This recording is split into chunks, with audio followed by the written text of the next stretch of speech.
साथियों, आज हम क्लास 9 का भारतीय वन अध्याय 2 बहुपद पाठ का अध्ययन करेंगे। देखिए, ये है बहुपद। बहु का अर्थ होता है बहुत और पद का अर्थ होता है स्थान, अर्थात बहुपद। बहुपद की पहचान: जिस पद में चर का घात ऋणात्मक या भिन्न न हो अर्थात धनात्मक हो उसे बहुपद कहेंगे। जैसे 3x² + 4x + 3, इसमें ये जो घात है ये ऋणात्मक नहीं बल्कि धनात्मक है, तभी ये बहुपद हुआ। अब दूसरे उदाहरण में देख सकते हैं, x + 1/x ये बहुपद नहीं, कैसे? अब देखिए, x + 1/x ये बटे में है, इसको ऊपर में करेंगे तो x + x⁻1 इस तरह से ये होता है, इसलिए यहाँ पर -1 हो गया, यानी ऋणात्मक हो गया, तो ये बहुपद नहीं होगा। ठीक उसी प्रकार 2x + 3, इसमें देखिए 2x के पावर 1 है, 3 पर भी पावर 1 है। जहाँ पर कोई पावर नहीं होता है वहाँ 1 छुपा हुआ रहता है, इसलिए बहुपद कहलाएगा। अब देखते हैं बहुपद के प्रकार। बहुपद के क्या प्रकार हैं? बहुपद 3 प्रकार के होते हैं: रेखिक बहुपद, द्विघाती बहुपद और त्रिघाती बहुपद। रेखिक बहुपद में जिसमें घात 1 हो, घात अर्थात पावर 1 होना चाहिए, जैसे आप देख रहे थे यहाँ पर पावर 1 है। द्विघाती बहुपद जिसका पावर 2 हो, यहाँ पर देखिए पावर 2 है। उसी प्रकार त्रिघाती बहुपद जिसका पावर 3 हो, तो इसे त्रिघाती बहुपद कहेंगे। जैसे यहाँ पर देखिए 4x³ + 3x + 3, यानी यहाँ पर पावर 3 हुआ, बड़ा मान, इसलिए ये त्रिघाती बहुपद कहलाएगा। अब यहाँ पर एक परिभाषा पढ़े थे कि जिस पद में चर क्या होता है, घात क्या होता है। घात तो पावर है, लेकिन चर क्या है, अचर क्या है, इसके बारे में चर्चा करेंगे। देखिए, चर संख्या जिसमें अल्फ़ाबेटिकल कोई अंग्रेजी का वर्णमाला का सजा हुआ होना चाहिए, जैसे x, y, z, m, n, o, p, q, कुछ भी हो सकता है। जैसे यहाँ पर देखिए x लगा हुआ है, तो जिसके साथ x लगा है ये चर हुआ, लेकिन ये अचर हुआ। ये 3 अचर है, ये 3x चर हो गया। अब अचर कोई संख्या होना चाहिए, है ना, सिर्फ संख्या अगर हो तो वो अचर कहलाता है। उसी प्रकार घात किसे कहते हैं? घात पावर को कहते हैं। जैसे 2x², तो ये घात है, यही पावर है। पद किसे कहते हैं? पद अर्थात स्थान होता है।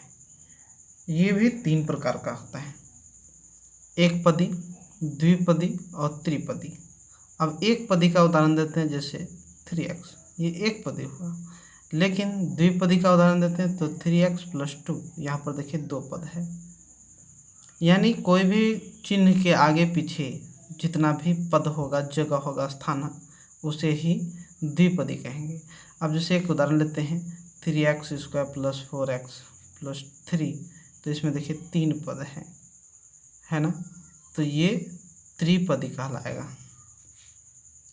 अब आप समझ चुके होंगे कि बहुपद को कैसे पहचानेंगे। बहुपद पहचानने के लिए उसमें पावर ऋणात्मक ना होना चाहिए, भिन्न में ना होना चाहिए, बल्कि धनात्मक होना चाहिए।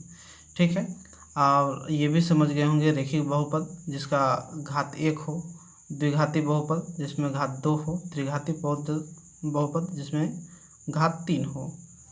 उसी प्रकार एक पदी समझ गए हैं, द्विपदी, त्रिपदी, यानी एक पद वाला एक पदी, द्विपद 2 पद वाला द्विपदी और 3 पद वाला त्रिपदी। ठीक है, अब ये आप चर और अचर ये भी समझ गए हैं कि जिसके साथ x, y, z लगा हो वो चर कहलाता है, और जिसके साथ 1, 2, 3 ये सब लगा हो तो वो अचर कहलाता है। लेकिन एक सवाल आता है, ये शब्द दिया गया है व्यंजक किसे कहते हैं? चर और अचर दोनों को मिला देंगे तो वो व्यंजक कहलाता है। जैसे 3x + 2, तो ये व्यंजक है। क्यों? क्योंकि ये चर है और ये अचर है ना। तो अब ये भी समझ गए हैं कि व्यंजक किसे कहेंगे। अब आगे चर्चा करेंगे, इसके प्रश्न पर हल करने की कोशिश करते हैं। देखिए, एक सवाल है, निम्नलिखित में से कौन कौन बहुपद है। अब बहुपद पहचानते हैं। ये आप देख सकते हैं कि एक सवाल है कि x² + 3x + 6 ये बहुपद कैसे है।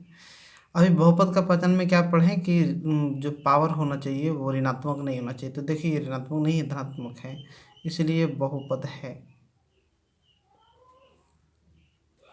अब इसका सॉल्यूशन करते हैं। x + 1/x, तो x का x तो हो गया, लेकिन ये भिन्न को हम तोड़ना चाहेंगे तो ये x और पावर -1 में हो जाएगा। ये माइनस में आता है, इसलिए बहुपद नहीं है, बहुपद नहीं है। यहाँ भी देखिए 2x पर पावर 1/2 दे दिया है, यानी भिन्न में है। तो जैसे ही भिन्न में हो गया तो ये पावर भिन्न का है, इसीलिए ये भी बहुपद नहीं है। ठीक है, अगले सवाल पर देखते हैं।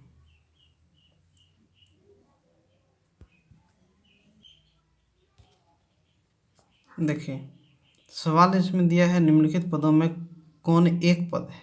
अभी तो एक पद हम समझ चुके थे कि जो जिसका पद एक हो, जैसे आप देख सकते हैं ए नंबर का ये एक पद है, तो ये एक पदी कहलाएगा। इसमें दो पद हैं, ये द्विपदी है, 1 2 3, ये 3 पद है, ये त्रिपदी कहलाएगा।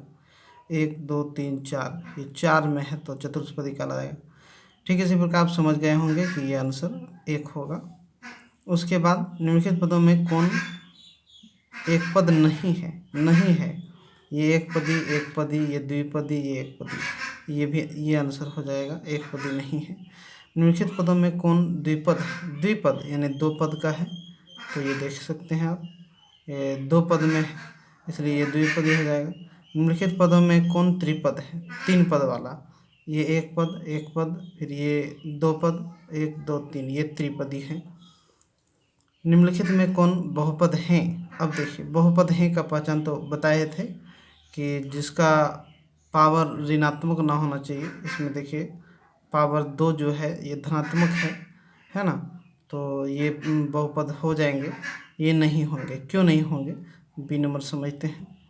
x + 2/x⁻², अगर इस प्रकार का है तो इसको जब हम ऊपर करेंगे तो -1 में हो जाएगा, यानी x + 2x⁻1, ये माइनस में आता है ना पावर इसका, इसलिए ये बहुपद भी नहीं होगा। सी नंबर भी देखिए √3 3√x + 5, इसका अगर हम सॉल्यूशन करते हैं तो हो जाता है x⁻1/3 + 5। तो भिन्न में पावर नहीं होना चाहिए, है ना, ये भी बहुपद नहीं होगा। और उसी प्रकार डी नंबर में है 3x², ये 3m² -6/m + 9, इसका भी सॉल्यूशन करते हैं। 3m² -6m⁻1 + 9, ये देखिए माइनस में आ गया, इसलिए ये बहुपद नहीं होगा। 7 नंबर में बहुपद 4x³ - 6x² + 1 का घात क्या है। तो 7 नंबर में देखने के लिए क्या करना है, 4x³ - 6x² + 1, इसमें सबसे बड़ा मान क्या है, 3, तो घात यही हो जाएगा 3, बड़े मान को देखा जाता है। ठीक है, उसी प्रकार 8वां नंबर में पूछा गया है कि इसमें से घात कौन है। तो सबसे बड़ा मान क्या है 8वां नंबर में, 5 7 है सबसे बड़ा घात, ये आंसर हो जाएगा। उसके बाद 9 नंबर में है कि निम्नलिखित में रेखिक बहुपद कौन है। रेखिक बहुपद पहचानने के लिए यही बताए थे कि जिसका घात 1 हो। अब देखते हैं ए नंबर में क्या है। ए नंबर में x² यानी ये 2 है, यानी द्विघाती हुआ। और बी नंबर में एक्स माइनस 3/2, तो इसमें आप देखिए पावर यहाँ 1 है, यही हुआ रैखिक बहुपद। ठीक इसी प्रकार 10वां नंबर में है द्विघाती बहुपद। द्विघाती बहुपद अब आप तो पहचान सकते हैं कि जिसमें पावर 2 होना चाहिए, यानी बी नंबर में 10 का बी नंबर में है पावर 2 m²। ठीक इसी से घात से ही हम पता कर लेंगे कि द्विघाती कौन सा कहलाएगा। चलिए अब हल करते हैं 11 नंबर का, है ना। 11 नंबर में क्या है, 11 नंबर में कहता है निम्नलिखित में कौन त्रिघाती बहुपद नहीं है। अब देखिए कौन सा त्रिघाती बहुपद नहीं है जिसमें पावर 3 नहीं होना चाहिए। देखिए सबों में से ए नंबर में भी पावर 3 है। देखिए 9x³ यहाँ पर लिखा हुआ है ना, ये त्रिघाती है, ये भी त्रिघाती है, ये भी त्रिघाती है, लेकिन ये त्रिघाती नहीं है, इसलिए सी नंबर का आंसर हो जाएगा। उसी प्रकार निम्नलिखित में किस पद में x² का गुणक 1 है। अब देखिए x² का गुणक 1 समझना है क्या होता है। अब यहाँ पर आप देखिए 12 नंबर x² का गुणक 1 होना चाहिए, है ना। तो 12 नंबर में क्या कहा गया है।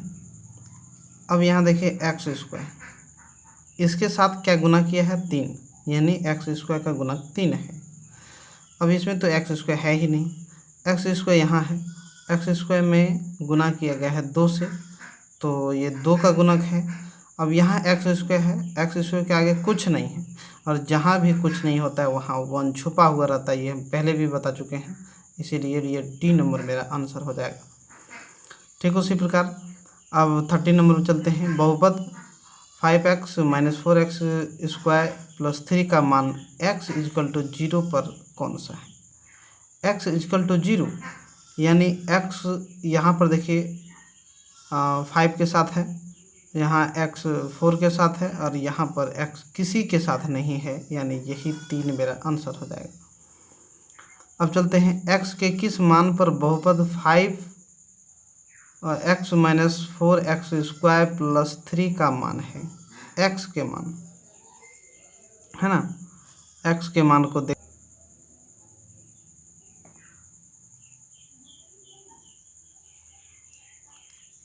ये 14 नंबर था। 14 नंबर में x के किस मान पर बहुपद 5x - 4x² + 3 का मान है। ठीक है, तो इसमें डी होगा क्योंकि -1 का यही आंसर होगा।